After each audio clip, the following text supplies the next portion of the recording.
Emma Howitt here, Pure Abodes, and I am extremely excited to have Suzanne Smith here of multiple things to do with being a landlord, and I'm going to ask her to explain all of those things over the next hour. I am really, really excited to have Suzanne here purely from a selfish perspective, is because I come from being a serviced accommodation provider. And so I have never actually had a tenant until, well, shortly. I'm doing something called a rent to buy, where somebody is going to rent my property over a long haul and then will eventually buy it from me. So I'm going to have a tenant. So I thought, and Suzanne is actually relatively local to me. We've been at networking events together. And when she first started talking to me and what she did, I was like, wow, incredible. She's literally a walking mine of incredible information. So I'm really thrilled to have Suzanne on here. So welcome, Suzanne. How are you this morning? I'm very well. The sun is shining. Yes. Absolutely. Well, look, for those people who might not have heard of you before, just give us a little bit of background about yourself. So my name's Suzanne Smith, and until 5 years ago, I was a corporate lawyer. I worked in the pharmaceutical and life sciences industry, and then retired when I got to 51. And that's when I started thinking about becoming a landlord, although technically I'd thought about it beforehand because I already had an investment property that I'd been living in for work purposes. And so I became a landlord 5 years ago. I went through that steep learning curve that you're talking about. And because I'm a lawyer and I can't kind of switch off, even though I'm not technically a lawyer. Well, no, I'm still a solicitor. I'm just not practicing. But you can't entirely switch off. As I began to learn about becoming a landlord, I started to think, well, I should share this because I found it really difficult to find good independent advice about being a landlord, because most of what you see out there is a sales funnel. And a lot of the blogs are on either by letting agents or by service companies. And I thought, well, why don't I set up a blog that's totally free, nothing behind a paywall. I don't do coaching. I don't do mentoring. I'm doing it to pay forward and to help landlords become good landlords, and to, from starting all the way through scaling up. And then that's good for the private rented sector. It means that when people search for something on Google, I'll be there hopefully, and there'll be sensible advice that they can rely on. And so I've been going I set it up August 2022, so not yet 2 years. And I do a new blog post each week, and I do a newsletter each week, which has getting on for 5,000 subscribers. Is all totally free. And recently I've set up a podcast with somebody called Richard Jackson, who is he runs AlphaLets, the property management software. And we've set it up. It's called Good Landlording. It started 6 weeks ago, and we've already had almost 10,000 downloads, which is incredible for a podcast. And because what we're talking about we're not moaning about the state of the PRS or moaning about this and moaning about that, because I get fed up with all the moaning that's going on. It's like, okay, we're landlords. What do we do? How do we pick good tenants? What do we do if they fall into rent arrears? How do we set rents? What all of these kind of practical things that is actually surprisingly difficult to get information about. So there you go. That's it. I love it. And anyone, if you've got any questions for Suzanne, do chuck them in and we'll try and answer them ongoing. And we will obviously put some links in the comments so that you can help you find all these things. So absolutely, I've been listening to your brand new podcast. I am a huge fan of podcasts, and yours is fabulous. It's really great to listen to. You do these nice short chunks, kind of 20 minutes. So it's really great for me to do them on the school run. And you do give great information. And exactly as it made me laugh when you said not moaning. I know when you go to like the NRLA, so the National Residential Landlords Association, they tend to be a pit of this just quagmire of misery about how terrible everyone's lot is and how awful it is. And but actually, when you tend to go to more of the property networking events, they tend to be a bit more upbeat. People are solution focused, and that's what I really love about what you're offering. Is it's kind of that merging of the both. You understand that there are issues, but you're bringing solutions as well, and it's really refreshing. And what I find with all the property investment stuff is it's not on being a landlord, because that's the boring stuff. It's like, if you're looking at business, these property investment things are M&A, mergers and acquisitions. They're the exciting thing, you know, how you get your money, how you invest, all that sort of thing.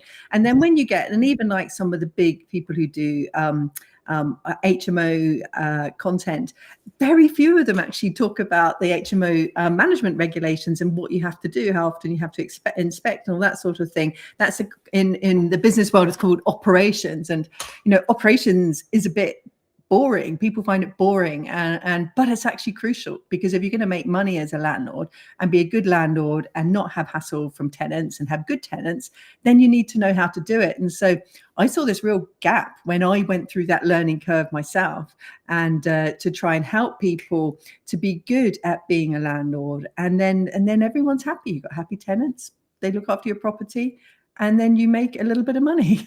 Yeah, I love that. And it was, in fact, the next point I was going to raise is that I think you're absolutely right. In these, a lot of training companies, there is this kind of always this talk of passive income, and not quite sure that exactly is right.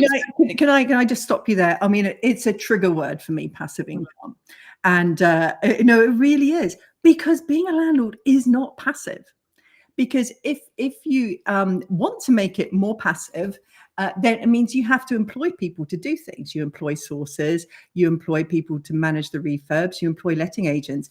And because most of the yields in the UK, 6-7%, you might get a little bit more, but then they tend to be in parts of the country where you're only going to be earning 100 or 200 quid a month anyway, so it's probably not worth it.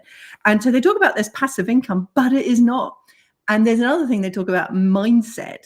And I think mindset's important, but not the kind of manifesting mindset that people go on about. It's the mindset that it's a business, it's a low margin business, and you need to manage it really closely. That's the mindset. It is not passive income. If you want passive income with interest rates around 5% at the moment, put your money in the bank, because you'll have a lot less aggravation and you won't lose money, which you can lose money as a landlord. There are plenty of people who are losing money as landlords at the moment. So sorry, I interrupted you, but passive income. Exactly. And I think it, like all these things, you want to be as clear as possible. But I think when they sort of go down that route, exactly as you said, they talk, basically about getting everyone else to do it. So including them and giving them money for like tens of thousands for their mentoring and masterminds and courses. Exactly. So it's all about sort of letting other people take over it. So it would be like your letting agents and all of those things. But that's the biggest thing that I've certainly learned on my journey, is that you can hand over a lot of stuff, but inherently you still need to understand it. And I always say that. So, I work in serviced accommodation, and it's a huge thing. I say to them, you can hand it over to a management company to run your property as serviced accommodation, but you still need to understand it. You need to know that you've got the right area and it works really well, that you understand how a business runs, so that when they're coming back to you and making all these recommendations, that that it's correct or not. And that's what I loved about, in fact, this morning I was listening to one of your podcasts, and Richard, isn't it? Yeah, sorry, yes. Richard. He mentioned, and you followed up, that even having a conversation with a letting agent, that you should actually write notes. And it's little things like this that are so key, that most of us that come in are really new to property. We perhaps, build up a small portfolio or a big portfolio if you can. And you then want to hand it over. It's so important to not just hand it over. It's to have all this insight, all this knowledge. And you both, with considerable years experience under your belt, I can see that you're even learning along the way. It's kind of like, okay, well, that's never happened to me, but I've learned from you as well. So yeah, I thought it was really, really interesting. So. And that's what I really love doing, not doing a podcast by myself, it's good to have another landlord to do it. He does flats and I do houses, and we have slightly different view of the world, but we still want to be good landlords. So we're coming at it from that angle. And the thing is with letting agents is people don't realize that anyone can set up as a letting agent, even if unless they're a criminal, and they don't need any qualifications. So you could have an 18-year-old kid who's straight out of school and is a letting agent. And even if they are working for letting agents that are members of Property Mark, the actual individual letting agents don't have to be members of Property Mark. They don't have to have had their level 3 training. And unfortunately, and I've discovered this myself, that the quality really varies. Even within the same estate agency, I used one in Maidstone when I first started. They were really good. And then there was a change of personnel and they were awful. And that is indirectly what led to me setting up the independent landlord, because they made a lot of mistakes. They were expensive. And so if you're going to make a success of being a landlord and you use letting agents, you need to manage them. And I say that you should go on an inspection once a year with the letting agents. You can't trust anyone, actually. I think having seen this myself, and even if they're good, it's good to keep them on their toes. It's not micromanaging. It's just checking. It's just checking what they're doing. So the other thing about, well, you'll know this from the podcast, if you're going to enter into a contract with a letting agent, read it. Because I would say about 75% of them try to lock in landlords and make it really difficult to terminate. So if you're not happy, even if they're not kind of making mistakes, but they're just a bit rubbish, it's really hard to get out of it. So at the start, just as you would negotiate the price when you buy a property, negotiate the terms and the fees with the letting agents. But sometimes it's worth paying a little bit more to get better quality. But the problem is you don't know if they're any good until you try them. And that's what's really hard. That's why you need to know what you're doing. Yeah, I love that. I love that. And actually going back to the point that you mentioned earlier, which was really key, you said something about, like any business, you have the operations side. And I think that is something that I talk a lot about. There's another fantastic developer, Paul Merrick. He talks a lot about, remembering that this really is a business. Yes. And treat it as a business. And of course, when you think of it more from a business perspective, for me, a lot about what I think about in the products, I suppose, that I'm offering is, is this a good product? Is the service that they're receiving a good service? And I'm certainly learning that at the moment. I'm doing a self-find, so I'm using Open Rent. But I'd be really keen to sort of understand, and I hope this is not too much of a big question, we'll filter down, but what do you think inherently makes a good landlord? Okay, a good landlord, you have a good product, as you say, you have a really good property, and you don't penny pinch when it comes to repairs. You look after it. It's an asset. So, but like I have new tenants. I'm going to be looking for new tenants myself in about a month's time. I'm going to go in. I'm not going to try and let it while the tenants are there. I'm going to do some repairs, and I've been on a plumbing course. So I'm going to put in a new sink and change the taps in the kitchen, do some retiling, and I'm going on another course to do that because it all helps the margins. So a good landlord is somebody who treats their tenants fairly and is reasonable. And I think, unfortunately, there are some landlords who don't do that. And a good landlord is somebody who complies with the spirit and intent of the law. I'll give you an example. It's compulsory to do a gas safety certificate once a year. We all know that. But it's not technically compulsory to service the boiler.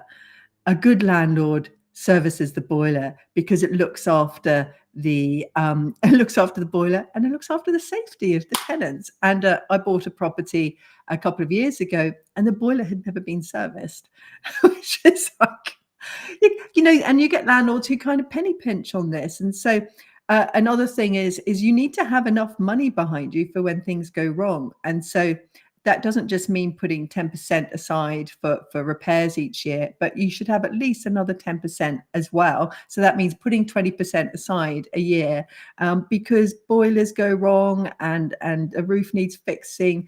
There's some problem, and I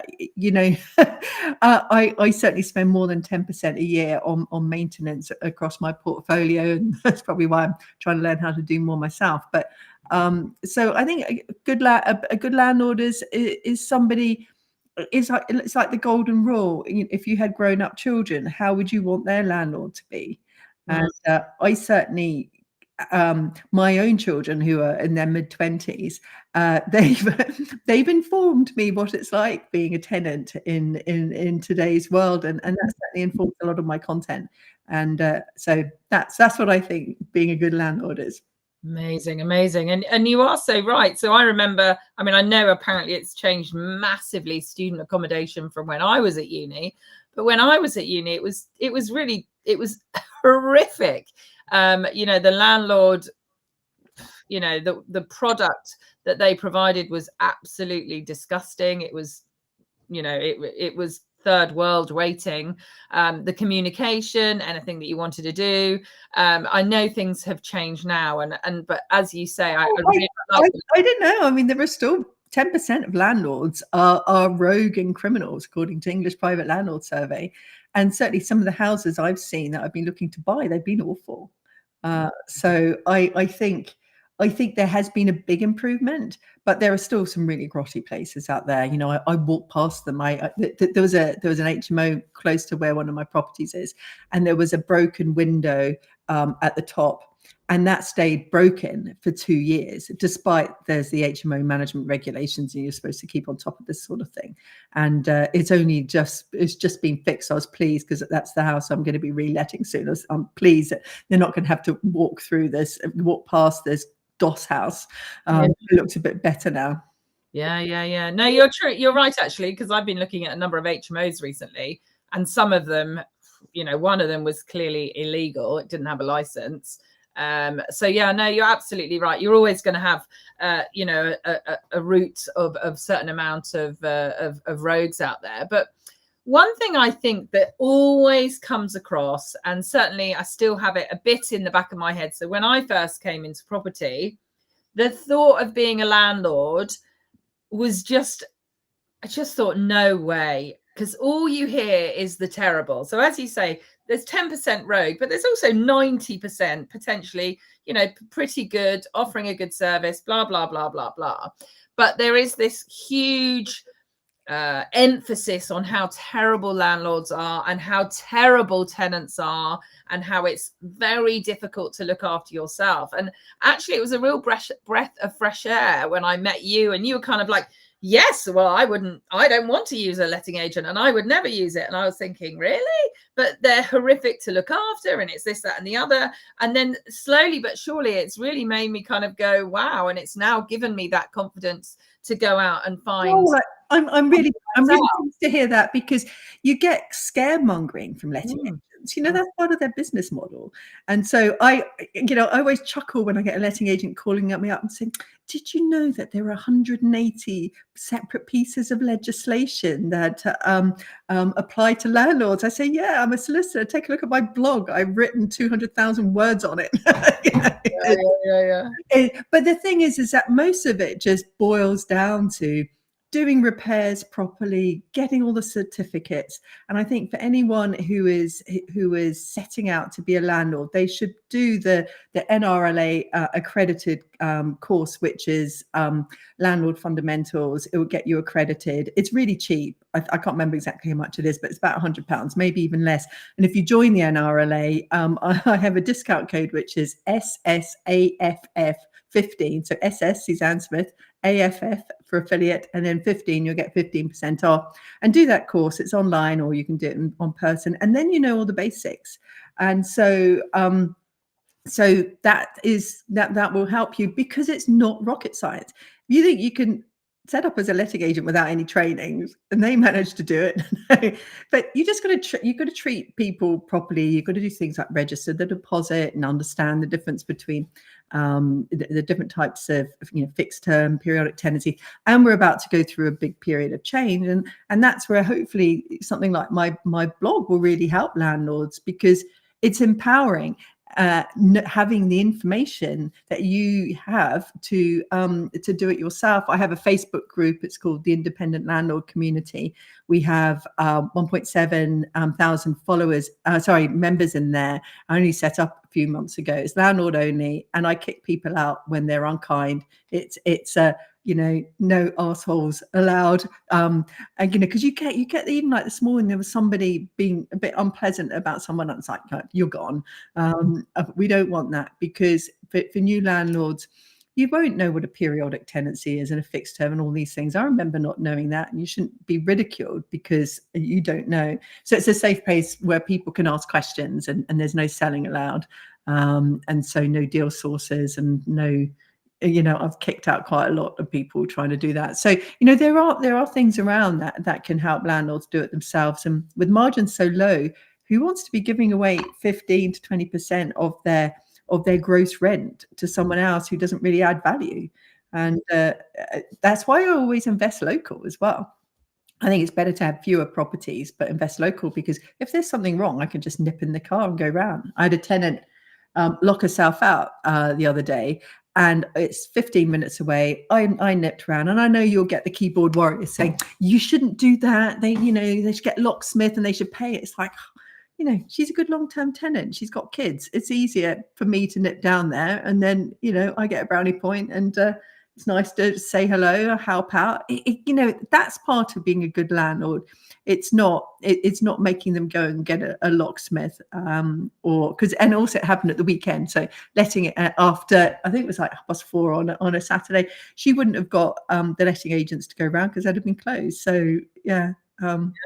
Yeah, I love that. And I'm totally with you. I love to hear that you're a fan of local. I always say to people, if you've chosen to invest in property, what have you chosen also to practice to be a taxi driver? Would you spend like 5 hours driving somewhere to then for the estate agent to cancel the meeting, or for you to, get caught in traffic and you miss it? What a nightmare.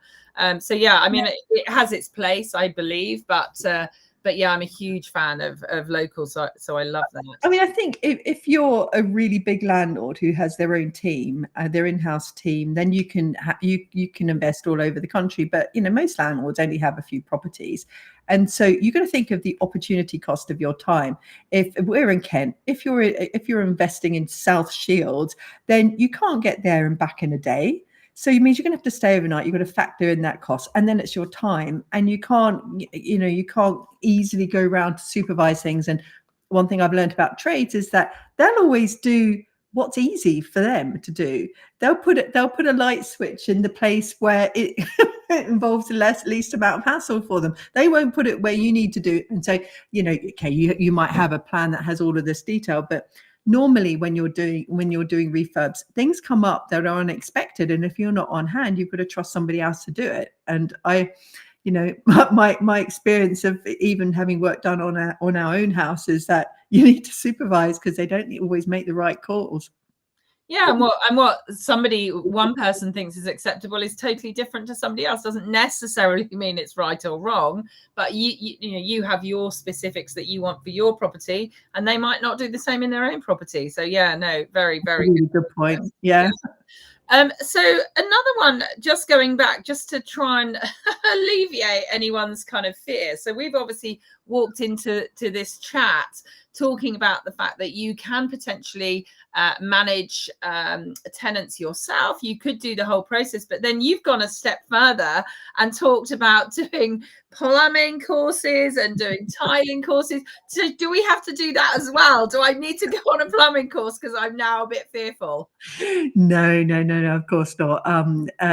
Because there are different ways, the kind of the curve towards doing it all. But yeah, and some people would say that I'm terribly inefficient and that I'm not valuing my time, etc., etc. But so the first step is the first step is having a letting agent find tenants, and then you take over the management and make sure there aren't any hidden costs in the contract of them doing that. And that a lot of landlords do that, self-managing. particularly if you refurbish the property and there's nothing much wrong with it, it's not that difficult. You just need to, as I said, do the landlord fundamentals course. So that's kind of step one. And that's what I did. I've always self-managed. And then after a while, when I had problems with the letting agents, I then started to self-let, like you, and bravo to you, going straight to open rent. I then started finding my own tenants. And I realized actually it's a lot less hassle and means I can meet them and I can vet them. It's me with my experience at my ripe old age of 56, rather than leaving it to a school leaver to do the first sift. So, and that's what, so when you self-let and self-manage, and most sensible people stop there, but I just decided to learn a bit of DIY, and I went to a proper construction training centre in Dartford last week and did an intensive 1-week course on plumbing. And it's the first, if I wanted to be a qualified plumber, it's like week 1 of that.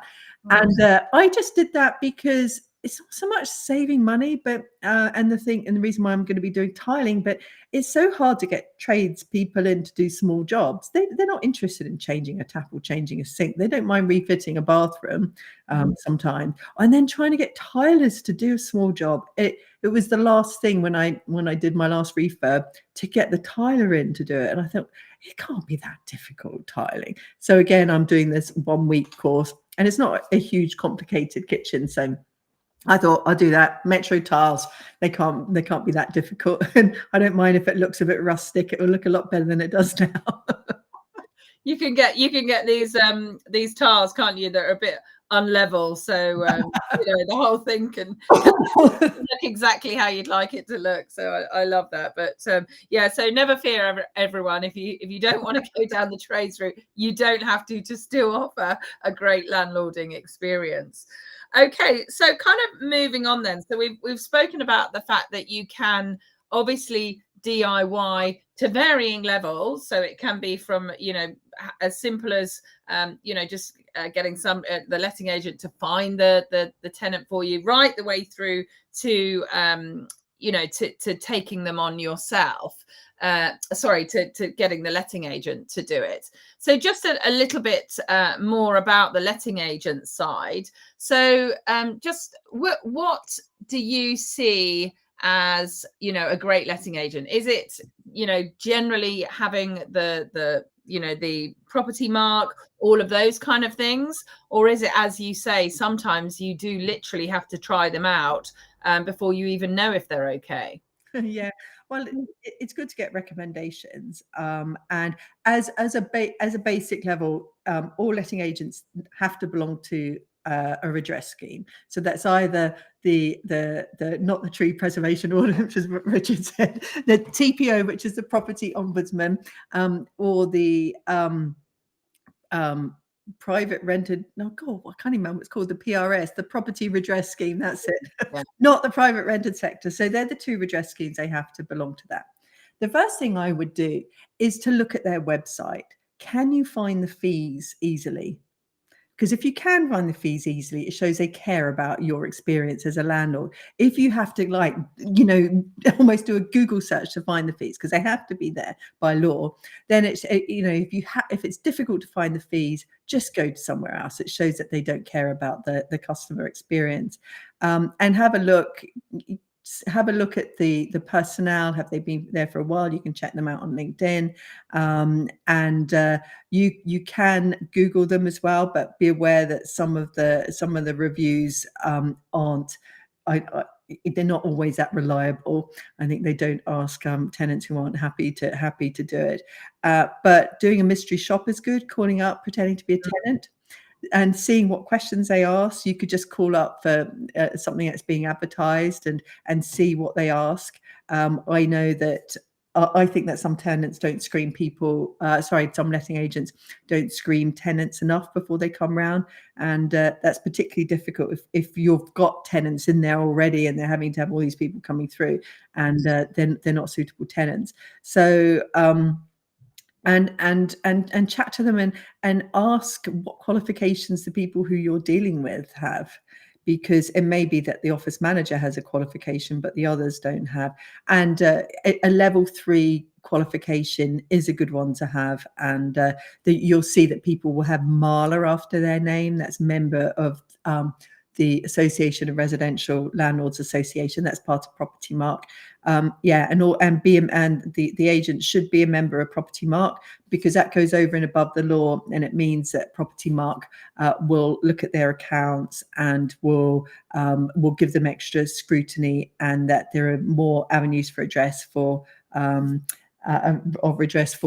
landlords. So I'll definitely go for a Property Mark one. But that, that's just kind of like the first bar.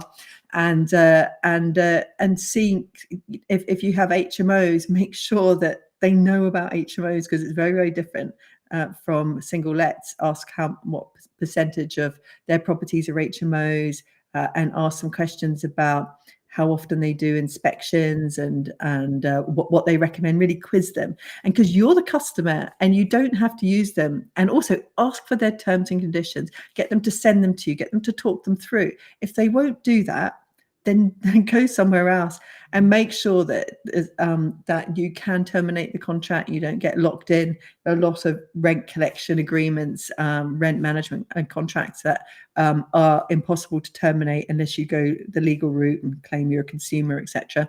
But then that won't be the case if you're a limited company. So yeah, it's basically about 3 podcasts worth of content in about 3 minutes. Absolutely. No, that's a great overview. And in fact, interestingly, the experience that I've had with letting agents, they can actually be really rude to tenants. Yeah. Even people walking in. I just think, wow, you're offering a service here. I'm sure you get some nightmare tenants coming through the door, and I do understand that, but I do still feel there's a level of just kindness towards people, and that was really shocking to me. You walk into the letting agent side and they literally look at you as if you're a bit of dirt, and then you walk into the estate agency side and suddenly they're all a bit more, oh, we're interested in you now. So yeah, I find that really interesting. I liked that point that you raised, and you raised it in your podcast as well, about mystery shopping. I think that's a really clever way of getting some insight into how your tenants are going to be treated. Because for me, I want to know that my tenants are actually being treated in a fair, kind, but professional way. We all want to be, treated in a specific way. And then also what's interesting that you raised as well there is exactly, so, before I knew anything about property, I just presumed that tenants were tenants. But actually, there again is this massive difference, as you've said, between managing HMO tenants to managing normal tenants. And then now, on top of that, I would say there's even a bigger divide where you've now got these huge kind of co-living spaces and co-living things where, again, you can actually get the input of the other tenants to choose your next tenants. And there's a real kind of community element that, again, needs even sort of, I would say, sort of another different way of managing. So, yeah, it is. It is quite a lot there, but it's good to understand all these different things, because then, as you said, if you're going to find that letting agent, you've got some real parameters. Okay, so what do you have on your books? No HMOs. Probably best not to go with you then for my HMO, and that kind of thing. So yeah, no, I really like that. So okay, so we've sort of gone down this letting agent route, and so as far as you seem to be, once you've got your tenant in situ, you did talk about this, about sort of having a gut feeling and things like that, and it seems like they would be able to call you kind of go out of your way. Do you think that's something that, or that might be a bit fearful for some people? They don't call me. I set up WhatsApp groups. If they need something, they put a note in the WhatsApp group, and I don't look at it straight away. I mean, sometimes I do. I'll notice it's come in. I've never had a tenant call me, and if someone's messaged me late at night, it's not been an emergency. And there are some platforms you can use where tenants can log repairs, but often they don't like doing that, and they prefer to contact the letting agent or the landlord direct.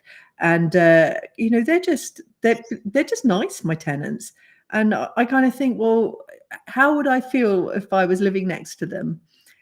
Are they going to be good neighbors? Because I think if they're good, decent people, and it's nothing to do with what job they have or whether they're on benefits or anything like that, are they good, decent, honorable people who are going to look after the property? And that's what I'm looking for. I want somebody who's going to stay there for a long time, and that they're just going to tell me when something's wrong. I don't mind pets. Half of my tenants have pets, have a dog, and that doesn't bother me. And it makes it makes the property really easy to let if you allow pets. And so the ones that are moving out at the end of June, they've got a dog, and there's a little bit of damage, but it's pretty minor. It's just wear and tear. And so I'm going to make sure that it's all nice for the next tenants. And it's just nice. I like having families. They tend to stay a long time. And so I've not had, touch wood, I've not had any problems with tenants. I have never had one day's rent arrears in 5 years, because if it gets to lunchtime and they've not paid on the due date, that's strange. Your payment didn't come in overnight, and then it comes straight away. So I in fact, our next podcast episode, which is going out on Wednesday, is on how to manage rent arrears, and so we give lots of tips. So and I've not I have not had any problem, but then I'm really careful who I choose. And I think with the Renters Reform Bill coming in, we're going to have to be even more careful, because we're not going to be able to repent at leisure, because it will be difficult to terminate tenancies unless they're in rent arrears or they're guilty of antisocial behaviour, or you're selling up, or you're wanting to move your family in. There are going to be very few reasons that you can terminate, and so we need to make sure we make the choice right. So it's a bit more like marriage rather than dating. Yeah. And actually, that was a really good point, actually, when the people that I've met coming through our property, that interestingly was one of the things that I have been thinking. Would they fit into this little neighborhood? Will they, are they going to work out with the neighbors? And there was a couple that came through, and I just thought, I'm just not sure. Whereas actually there's this other particular lady, I thought, she would fit in really well. There's kind of, there's quite a community. It's a really great community where this particular property is.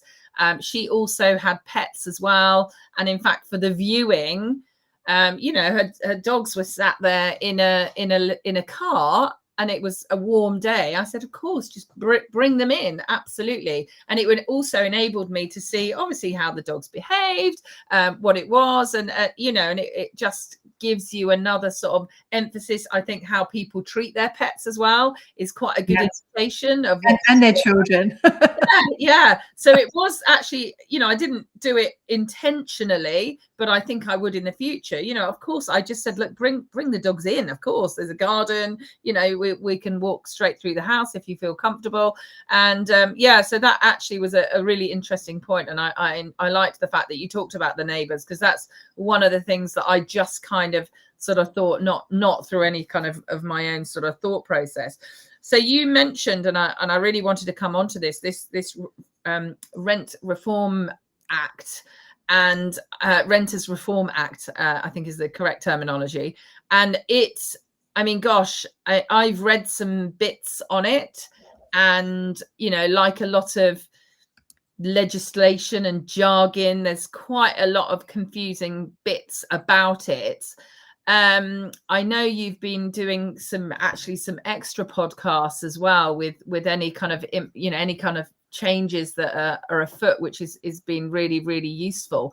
But can you kind of give, for those of us that this is another thing that seems to be like the nail in the coffin to sell all of your buy-to-lets. You must not buy any, you must not go into buy-to-lets because this is happening. You'll never be able to get your tenants out. What is it that bad? No, it's not. Honestly, there's been just so much polarized views. And because you've got the landlord lobby that are trying to make the renters reform bill more landlord friendly, and then you've got the tenant lobby that are trying to make it more tenant friendly. And the intention of the bill is to rebalance the relationship between landlords and tenants so that tenants have more security. They don't have the sword of Damocles over their head worrying about being served with a Section 1 no fault eviction notice. And the feeling is that the reforms that were started in the 1980s and ended in the 1990s were to put the balance too much in favor of landlords. And so what's going to happen at the moment? You have what's called an assured short hold tenancy, and what that means is that you can after 6 months, you can serve a Section 21 notice, or you can serve it 4 months, 2 months notice to expire anytime after the 6th month when you're outside of a fixed term, and you can get possession of your property and you don't have to give a reason. So if you don't like them, say they've been shouting at the neighbours and or they're a little bit late on rent arrears, you can just terminate. And also you can have this fixed term, so it can be for six months or 12 months or 2 years or whatever you like. And then after the fixed term, it'll either go into another fixed term, will become periodic, which means rolling on a monthly basis. So that's been the way, the default tenancy that we've had since 1997, this assured short hold tenancy.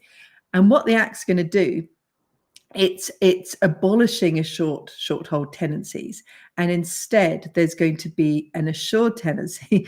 And what that is, there's a lot of jargon. What that means is all of the tenancies are going to be these rolling periodic contracts. And so tenants will sign up for an indefinite period with the landlord. And the landlord won't be able to use a no fault eviction notice after the rules come into effect. And they will only be able to get possession of their property by using a different process, which is called Section 8. And what that is the landlord has to have grounds.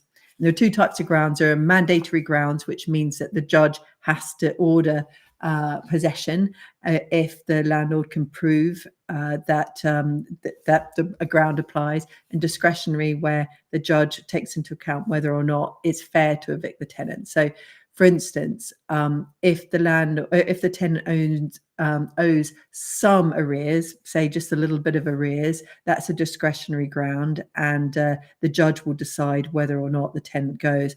Whereas a mandatory ground, there's a new one, which is that if the tenant is in arrears, that if the arrears have amounted to 2 months or more on 3 separate occasions in 3 years, then, so they're quite serious arrears, then the landlord can get possession as a mandatory ground, which means the judge doesn't take into account whether or not it's reasonable. So this is what a lot of the hoo-ha has been about, and my children have had Section 21 notices, and I saw how stressed it was for them, how difficult it was, so I can. So I'm just going through, so because this is such a lot of information. Sorry, I kind of blurred. So the Section 1 that is going to be removed, that's a no fault eviction. So that would be, if I'm correct in thinking, I'm living in my rented accommodation, I've been there for 3 years, I'm raising my family there, and for whatever reason, and again I'm thinking from a landlord's perspective, something may have happened in circumstances, and they just want that property back, and that would be the Section 1 no fault eviction that you can do. 21, yeah. So that's 21. 21. So, but the confusing thing here is, so that's a no fault eviction, which means you can do it for any reason. If you don't like the tenants, or if you if you're wanting to I don't know, for whatever reason you want to get possession.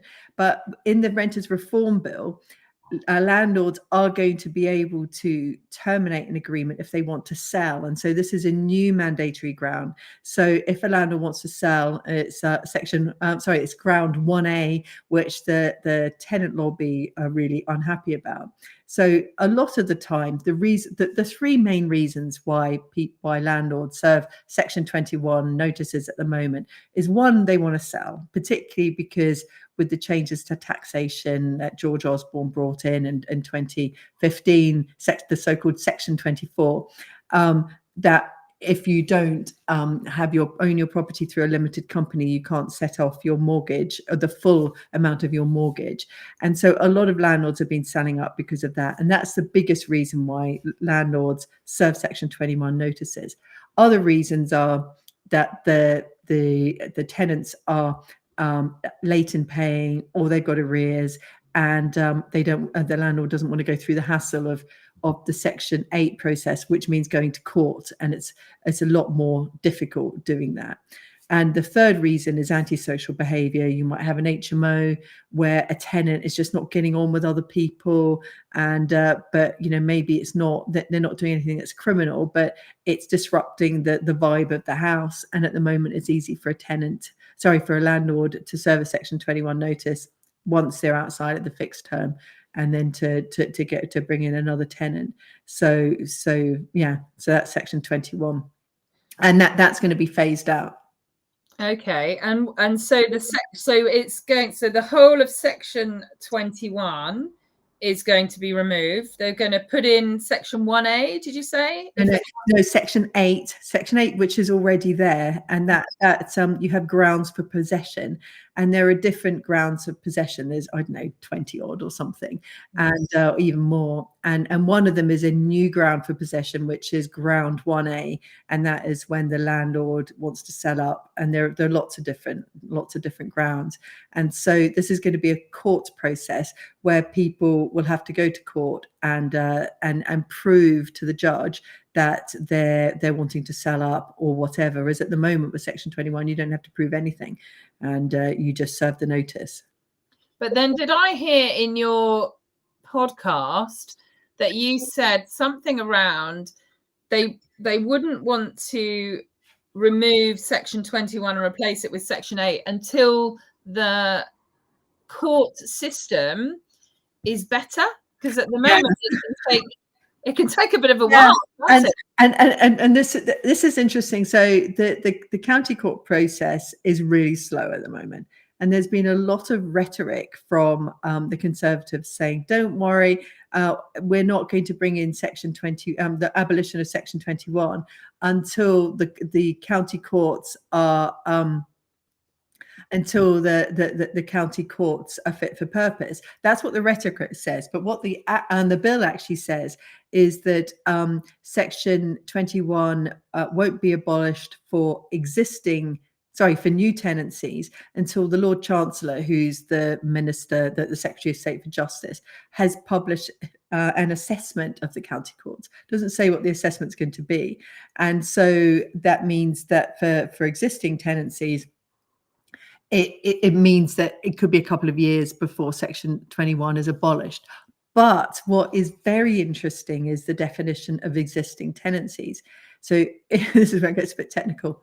If you have a fixed term tenancy now, say, and say it's for 2 years, and after the commencement date of the bill, when it comes into effect, that tenancy becomes periodic, then that will convert to the new system. So it can be an existing tenancy, and you could say next July be subject to the new rules, even though it's existing tenancy. For new tenancies, the rules are going to apply straight away. So it really is likely that only existing periodic tenancies are going to be under the old rules, because all the fixed terms that are normally for a year will soon expire. But that's how it is at the moment, and the rules might change, because to me it does seem to be very unfair that you would have different rules depending on whether your tenancy's gone periodic before the bill comes into force, or whether it becomes periodic a day later, and then it's counted as a new tenancy, even though it's an old tenancy. I mean, it's complicated. might people start, and maybe I'm understanding this wrong, but might landlords start giving out, 5-year tenancies or 7-year tenancies? Yeah, they might do, or they might just decide to put them on. Is say that we have tenancies that are expiring in the next couple of weeks. Fixed term tenancies is just letting them go on to periodic, because that way they will, at the moment as the bill is drafted, they will stay under the old rules for as long as possible. But yes, how and what's the difference between periodic and rolling? Periodic and the fixed term. Yeah. So why landlords like fixed term contracts is because you know that they're going to be there for that amount of time, a year, 6 months, whatever. And letting agents like it because when you get to the end of the fixed term, they can charge money for a renewal. But if you do nothing with that fixed term, when it expires, it automatically by law will turn into what's called a periodic tenancy. So that's a rolling monthly contract normally, unless you enter into a new fixed term tenancy with the tenants. So once the Renters Reform Bill comes in, when that initial fixed term ends, you won't be able to enter into another fixed term, and it will become periodic and then under the new rules. So I mean, what happens at the moment is when I first find tenants, I sign them up for a year as a fixed term, and then at the end of the year, I let them decide whether or not to go onto another year contract. If they want to, they might want to have the reassurance that they're there for another year, or I let them go periodic. Some of them like to go periodic, and some of them like to have fixed terms. I don't really care, because they're gonna stay there anyway. And so what will happen after the bill comes into effect is that we will have no choice. Once the fixed terms expire, they will become periodic. We won't be able to have periodic tenancies, and they'll all be periodic then. So can we start now with a periodic? So if I've got a tenant, you can start with a periodic now, but it does tend to be, it's unusual because people normally want to have tenants for a whole year, because then they get their costs back and they know that they're not going to have to try and find another one. But as for me, I'm not going to worry about being part of the new rules. I'm really not worried about the Renters Reform Bill. I think there's been huge amount of fuss, and then in a couple of years' time, when it's all bedded down, people will wonder what the fuss is about. And the what will be difficult for landlords is those who aren't careful about tenant selection. So as long as you get good tenants in there, it's fine, because landlords want tenants to be in there for a long time. They don't like people chopping and changing, but it is going to be a change, and people don't like change. They can't see they can't see the merit of it. I mean, I can, because my kids are renters, and I see the world through their eyes as well as through mine. Mm. Yeah, I mean, I suppose the always the worry in the back of one's head is, people's circumstances can change, can't they? And so somebody who has been a fantastic tenant for a while, something can happen, and then suddenly things can go awry. So I suppose that would be the scary scenario from that perspective. But I suppose if they become awry and they fit into these these criteria that you were talking about, having, let's say, 2 months in arrears over an X number of period, then there will be something in place, as long as the courts are working, to be able to do this. I suppose it just seems a little bit complex, but as it all comes through, it will become clearer, won't it, I suppose? Yeah. Fantastic. So I have just a question for you as well. So, and I know it was spoken about a lot in the past, but this right to rent situation, would you mind sharing a bit of information on that one, please? Right to rent, sorry. Right to rent. I don't. So I think it's around if people come from abroad or they live abroad. Oh, sorry, I completely. Sorry, yes, sorry. Yeah, my head was that. Yes, so if somebody comes from abroad, they have to have the right to rent, which means that they have to have their immigration status, means that they're allowed to rent in the UK. And so if you're British or Irish, it's easy. You just check their passport, take a copy of it, If they come from abroad, then they have a share code, and you put that on the government website, and you need to take a copy of it and make sure they have the right to rent. Do not let to anybody who does not have the right to rent, because you can be fined £10,000 if you allow somebody in to rent a property from you and they don't have the right to rent. And yeah, I don't know where I go. Okay, so it's a share code, and where do you find this share code? The tenant will give it to you, and you can look at their documents as well. It's a complicated area, and if you go onto my website, theindependentlandlord.com, and you put right to rent in the search bar, you'll find the answers in there. Amazing. No, that's absolutely fantastic. And then I was going to close with a final question that has now completely slipped my mind. What was that? Oh, it's around oh gosh. So yeah, so just as an overall sort of moving forward, do you think that do you think there's going to be sort of a big change around in sort of the letting agents? Because generally I would imagine, I mean, certainly I was, before I kind of understood you and started hearing about you, it was kind of like, gosh, I just really want to hand that over. Do you think this kind of sort of push of will make more changes around the letting agents and what they have to offer, and them having to be accredited in some way or another? Do you think this is going to potentially push it a better thing? I mean, a report was done about 5 years ago by someone called Lord Best, recommending that letting agents should be regulated. It's going to be interesting to see if that appears in the manifestos of Labour and of the Conservatives for the election. Letting agents are seeing the Renters Reform Bill as a business opportunity for them, because it's going to be complicated, and landlords, need to have somewhere trusted to go to get advice.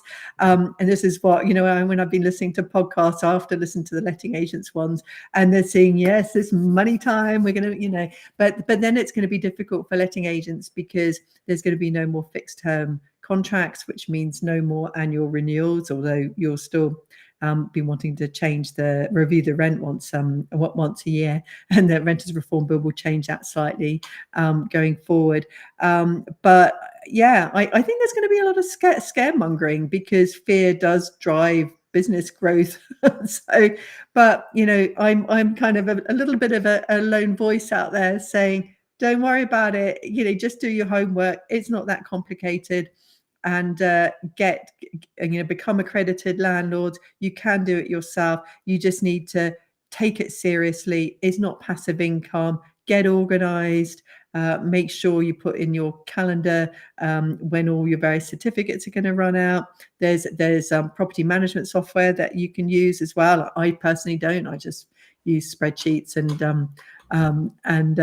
calendars, which I think Richard, well, he has this, Richard Jackson, he has this big Alphalets thing, but I'm quite happy just relying on my calendar. But certainly if you've got a few more properties than probably I have, that kind of thing's useful.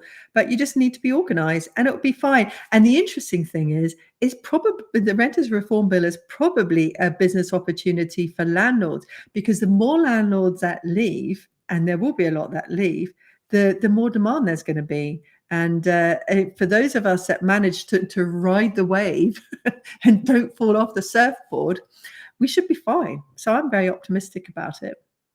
Amazing. Well, I love that. I absolutely love that. Right. So this is an opportunity. I know we've mentioned it, but it'd be really great to sort of, again, share where people can find you. And obviously, if anyone wants to come into your Facebook group, I think you said, that's presumably the place, so they can go to your website, which you'll tell us, and find the information. But then if you've got any questions, they can come into the Facebook page. And then again, if they want to listen to not just information, but also potentially up-to-date information, then that would be in the podcast. Is that correct? Yes. So the main place to go to is theindependentlandlord.com. Subscribe to my weekly newsletter, because that has links to all the new content. and what's going on. So that's theindependentlandlord.com. If you're on Instagram, I'm indie_landlord. The Good Landlording podcast is goodlandlording.com. And you've got really detailed show notes in there and links to all the podcast apps. It's on all the apps. So, go into Spotify and put Good Landlording in. and if you put into Google Landlord Advice Podcast, we're #1 at the moment with a featured snippet, which isn't bad for 6 weeks going. So yeah, they're the main places that you can find us. And on there's a link to the Facebook group on my website. But if you search the Independent Landlord Community on Facebook, it should come up. Amazing. Landlords only. No, I love that. And it's really nice. I think as we started off with, a lot of kind of being a landlord had so many negative connotations, the whole NRLA. I do believe they being in that kind of room makes it very negative. And so it's such a breath of fresh air for you to be sharing. And this is a lot of valuable time. You do it for free. It's really, really generous. I think it's an incredible resource to add there. So, I want to thank you myself, because you've definitely had an impact on me. And I'm really excited now, actually, to offer what I consider to be a great opportunity for someone to come and rent and then buy my particular property. So I think it's absolutely great. So thank you so much, Suzanne, for joining us. Would you like to have any kind of closing words before we sign off? If you're not sure what to do as a landlord, just do the right thing. Think about how you would explain it to a teenage child who's a bit anti-landlord, and whether or not how it would land with them. Just do the right thing, and that will get you there 90% of the time. Fantastic. Well, thank you so much. It's been so great talking to you, and I look forward to next week. I believe it's a bank holiday, isn't it? So we're not going to be here next week, but I shall be here the following week. I'll have to look up who's coming because I've forgotten. But brilliant. Well, thank you so much, Suzanne. And I really look forward to continuing to listen and learn from your podcasts. And I'm going to, really enjoy being a official landlord shortly. So, Good luck.